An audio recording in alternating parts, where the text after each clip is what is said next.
2014, I started doing drugs. Ice, crystal meth. And I did that all the way up till last year, the end of last year. And off and on. 2016? Right, off and on in 2016, because I was homeless. You can't afford drugs like that. Yeah. And do all the other shit that you need to do to get off the streets. And if I was comfortable being homeless, I'd just keep doing drugs, you know, like just make money to do drugs all the time and just stay homeless. Yeah. But I don't want to be homeless. You don't want to be homeless, you know what I mean? So you have to make a choice, right? You have to make a choice. Either keep doing drugs and stay on the street and do whatever, self-medicate, yourself. But I mean, most people don't think it's that easy. So how did you get clean? I had a baby. I had a baby girl, Skylar Wesley, named after my little brother that committed suicide. And I met a woman that saved my life,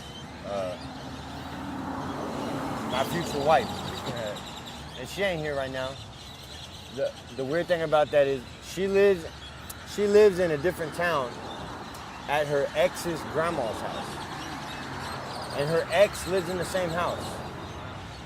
But they have 4 kids together that live there as well.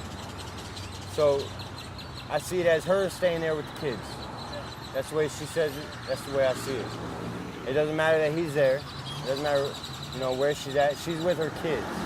And my kid has a roof over its head, you know what I mean? Yeah. And I do what I can to send, like I said, last week I sent him $130, Yeah. I do what I can to help out. How'd you make that?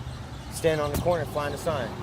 Said, like the signs I fly are, I used my leg to my advantage, you know what I mean?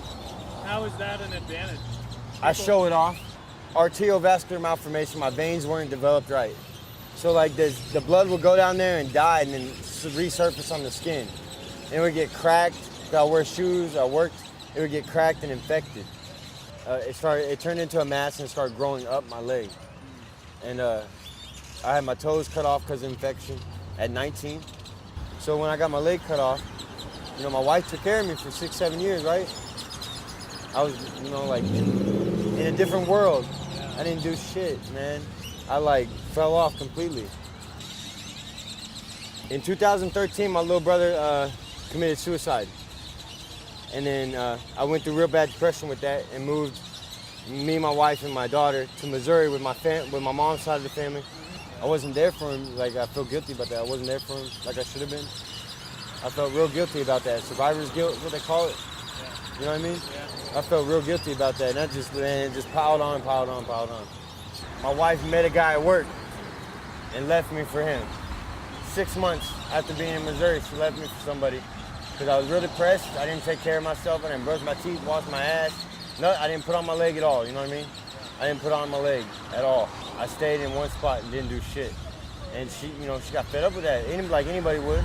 She got fed up with that. She left me for somebody at work. That hit me hard too. I was already depressed. That just took everything out of me. And I tried to do right for a little bit. I got a job. I had a car already. I got a place for about a month or 2. That's all I could hold together. And I just lost it. I started doing drugs. The end of 2014, I started doing drugs.